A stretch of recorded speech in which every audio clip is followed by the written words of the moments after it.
আউযু বিল্লাহি মিনাশ শাইতানির রাজিম। বিসমিল্লাহির রহমানির রহিম।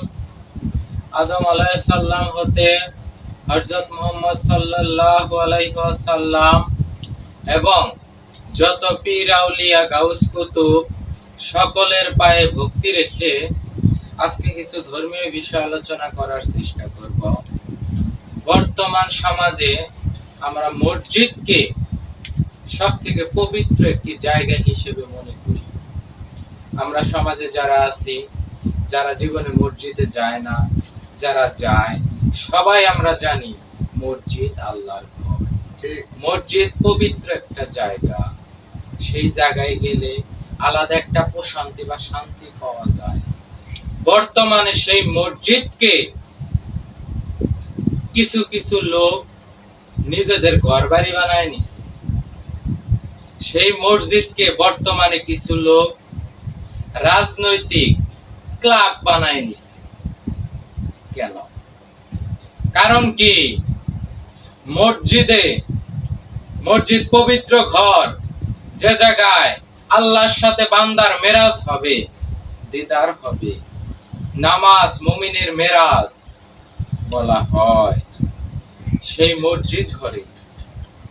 আর বর্তমানে সেই মসজিদ ঘরে দুনিয়াবি যত রকমের আলোচনা আছে, সমস্ত আলোচনা সেই মসজিদ ঘরে করা হয়।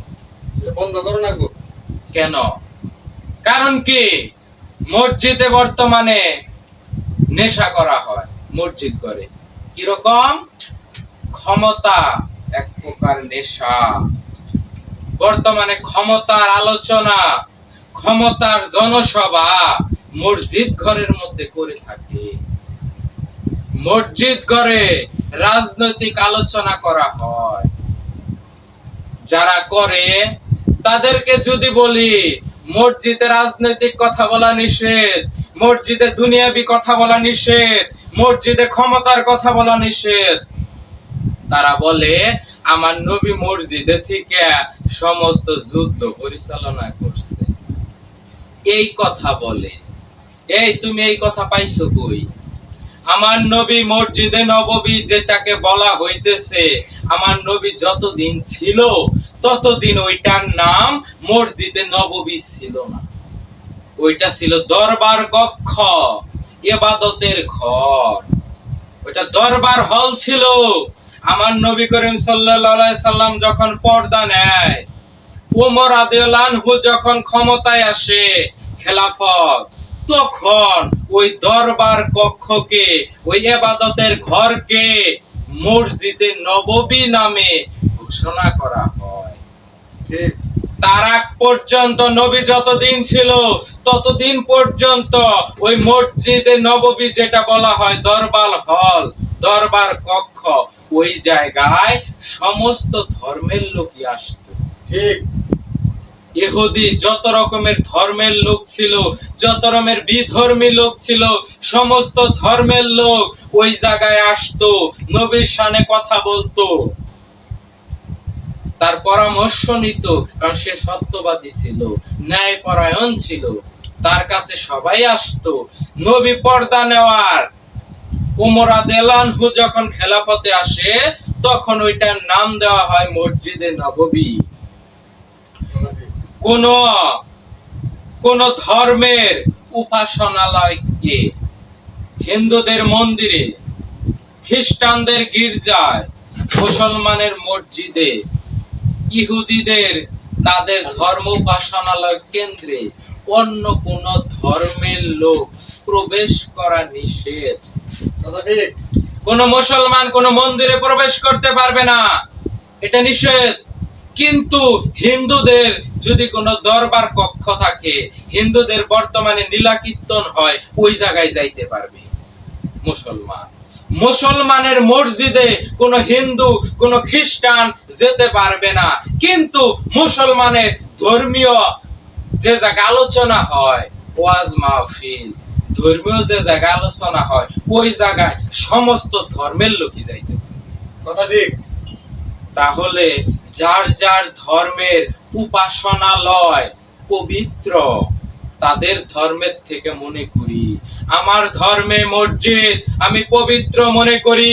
সেই মসজিদে বর্তমানে বিগত ১৫০ বছর হয়েছে তাবলীগ জামাত আবিষ্কার হয়েছে, এরা মসজিদে থাকে।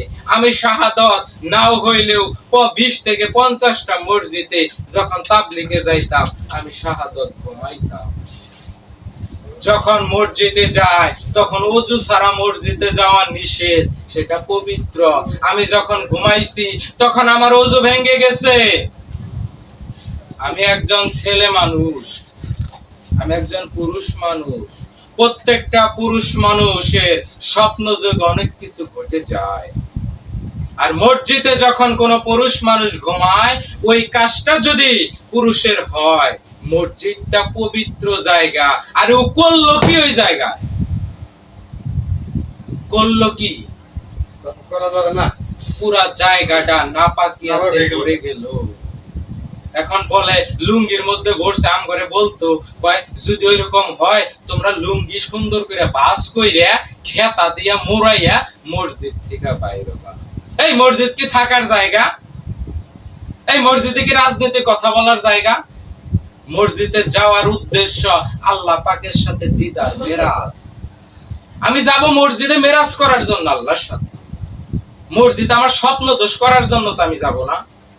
মসজিদকে তো আমি রাজনৈতিক ক্লাব বানাইতে পারি না।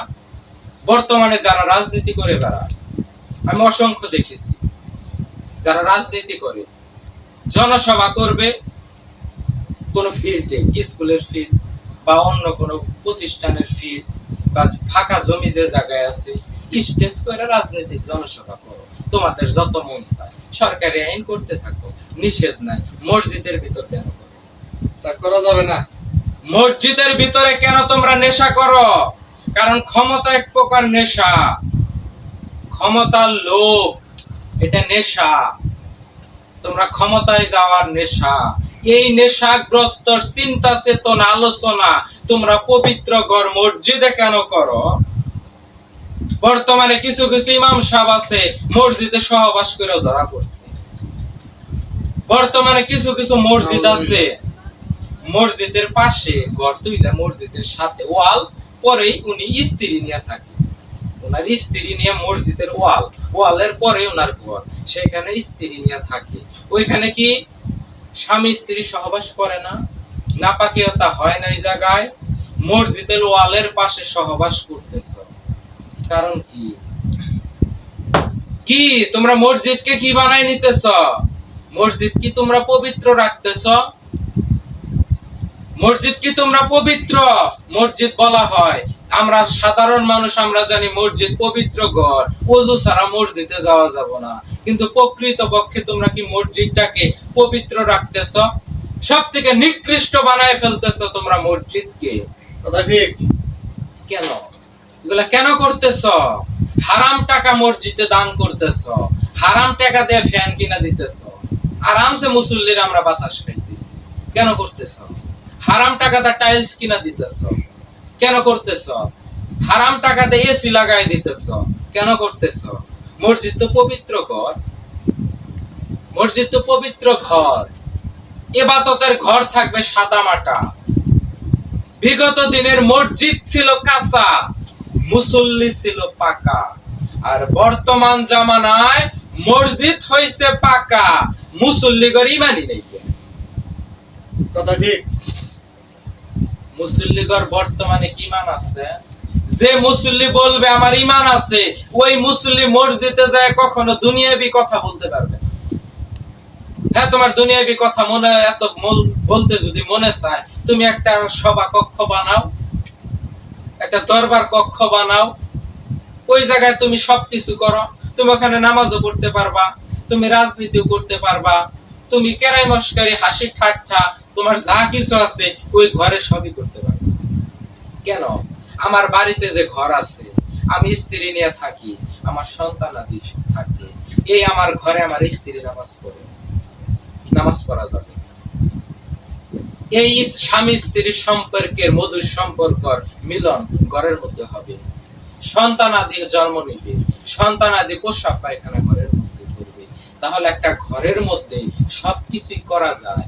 একটা ইবাদত খানায় সবকিছুই করা যায়, একটা বৈঠকি খানায় সবকিছুই করা যায়, একটা দরবার কক্ষে সবকিছুই করা যায়, মসজিদে সবকিছু করা যাবে না। কথা ঠিক। হিন্দুদের মন্দিরে সবকিছু করা যাবে না, খ্রিস্টানদের গির্জায় সবকিছু করা যাবে না। হিন্দুদের মন্দিরে হিন্দুদের দেবতার পূজা করা হবে শুধু, তার থেকে অন্য কিছু করতে পারবে না হিন্দুরা। খ্রিস্টানদের গির্জায় তাদের যীশু খ্রিস্টকে পূজা শুধু করতে পারবে, উপাসনা করতে পারবে, আর কিছু করতে পারবে না। মুসলমানের মসজিদে শুধু ইবাদত বندگی করতে পারবে, শুধু আল্লাহর নামাজ গুণগান করতে পারবে।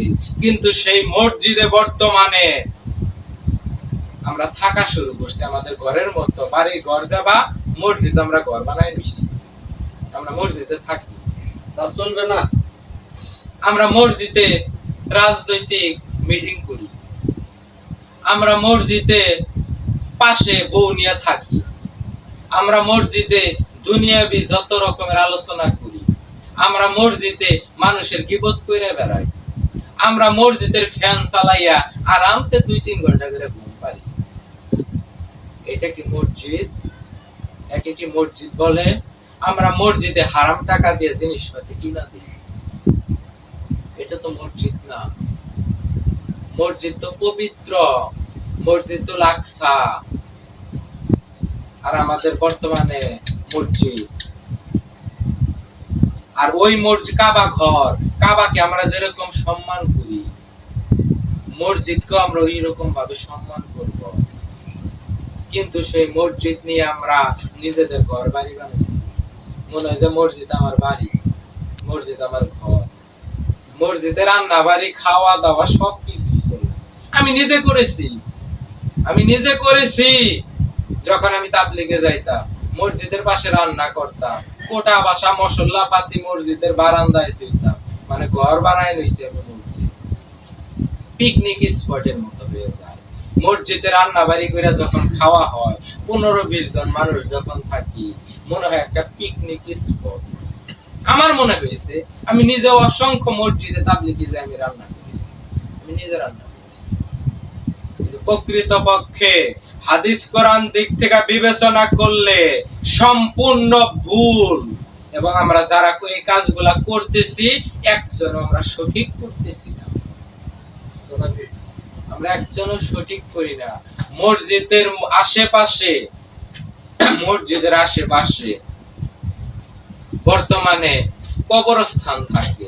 আমাদের কাজী নজরুল বলেছিল, মসজিদের পাশে আমায় কবর দিও ভাই, 5 ওয়াক্ত আজান যেন আমি শুনতে পাই। আমাদের কাজী নজরুল ইসলাম, আমি মনে করি উনি একজন আল্লাহর ওলি ছিলেন, আল্লাহর প্রিয় একজন বান্দা ছিলেন, আমি এটা বিশ্বাস করি। সে মসজিদের পাশে আল্লাহর কাছে দোয়া করেছিল, সে মসজিদের পাশেই শুয়ে আছে। বর্তমানে মসজিদে নববীর পাশে আমার নবী করিম সাল্লাল্লাহু আলাইহি সাল্লামের রওজা, অসংখ্য মসজিদের পাশে কবরস্থান। মসজিদের পাশে কবরস্থান তৈরি হয়, মসজিদের ওয়ালের পাশে ইমাম সাহেব বউ নিয়া থাকে, কোন মোল্লা ফতোয়া দিল না, কিন্তু মসজিদের সামনে কবরস্থান থাকা যাবে না, এই ফতোয়া বর্তমানে দিতেছে। কারণ কি?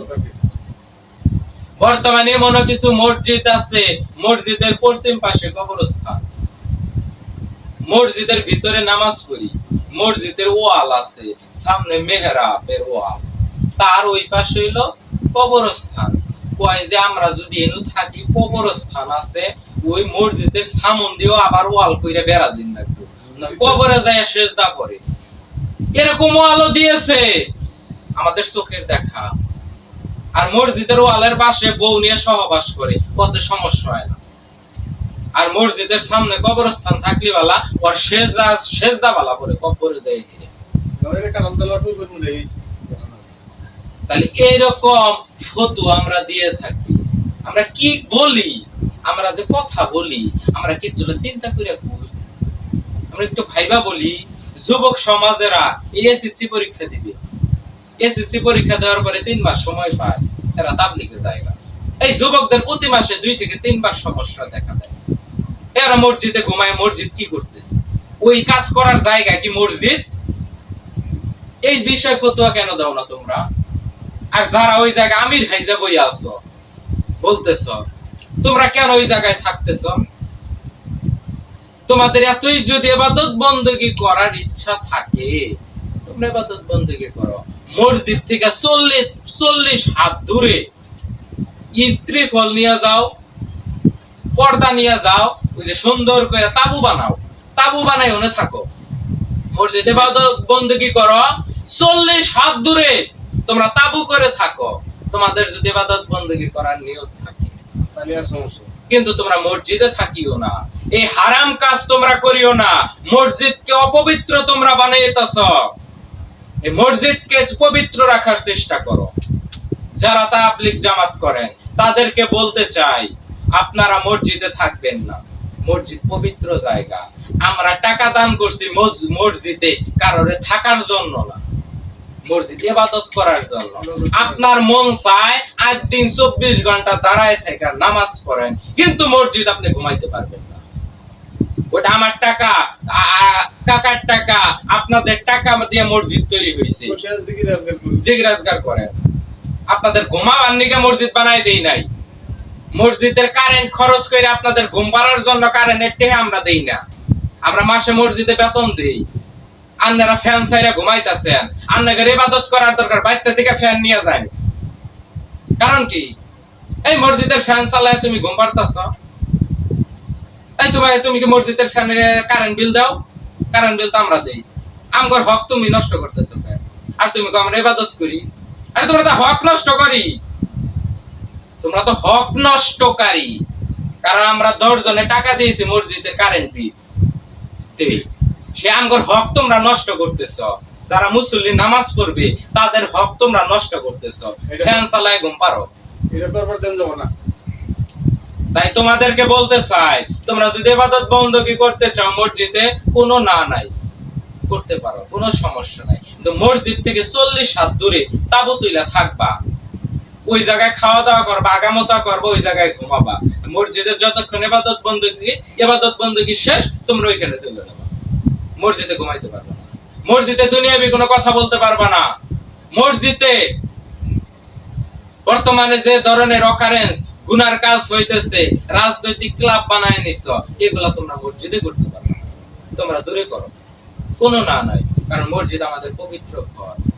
1000 জনের টাকা দিয়ে মসজিদ তৈরি হয়েছে, তোমরা 5 জনে যে সেরে সেই জিনিস ব্যবহার করতেছ। ওই কাজের জন্য তো মসজিদে মানুষ দান করে না। আজ 10 থেকে 11টা পর্যন্ত দরবারে মিটিং করে জামাতে। তাহলে এই ধরনের কাজ যে তোমরা করতেছো, কেন করতেছো?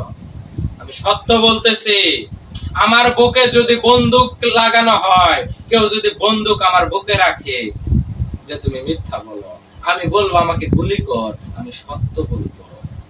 এতে তোমার যদি ভালো না লাগে, না লাগলো সেটা আমার দেখার বিষয় না। কিন্তু মসজিদকে কোন দল, যত রকমের বাংলাদেশের দল আছো, রাজনৈতিক দল আছো, তোমরা কেউ মসজিদকে জনসভা বানাইতে পারবা না। অসংখ্য নেতা দেখা যায় জিন্দেগিতে নামাজ পড়ে না, একক তো পশ্চিমের উপরে আসারও করে না। শুক্রবার দিন মসজিদে যাইয়া কয় অমুক নেতা আইছে, একটু 5 মিনিট কথা কবার দেই, বিসমিল্লাহির রহমানির রহিম কইয়া শুরু করে রাজনীতির কথা। এই তারা কি রাজনীতির বক্তব্য দিবেন নাকি মসজিদ? এটা বন্ধ করো না গো। তো রাজনীতির এত কথা কবার মনে হয়? তুই জনসভা কর, ফিল্ডের মধ্যে মঞ্চ কইরা, প্যান্ডেল কইরা, মাইক দিয়ে জনসভা কর। মসজিদ তো তোর রাজনীতি করার জায়গা না। রাজনীতিতে একটা নেশা, রাজনীতি একটা লোভ, ক্ষমতার লোভ, এটা নেশা। টাকার নেশা, নারীর নেশা, ক্ষমতার নেশা, মাদকের নেশা, সব হারাম। এগুলো সব হারাম, আল্লাহ পাক কোরআনে বলে দিয়েছে, এগুলো সব নেশা। আর এই কাজগুলো আমরা সমাজের মসজিদে করে থাকি। আমরা যেন এই কাজগুলোর থেকে সকলেই বিরত থাকি। এই বলে আজকে আমার কথা শেষ করছি। সকলকে ধন্যবাদ। আসসালামু আলাইকুম ওয়া রাহমাতুল্লাহি ওয়া বারাকাতুহু।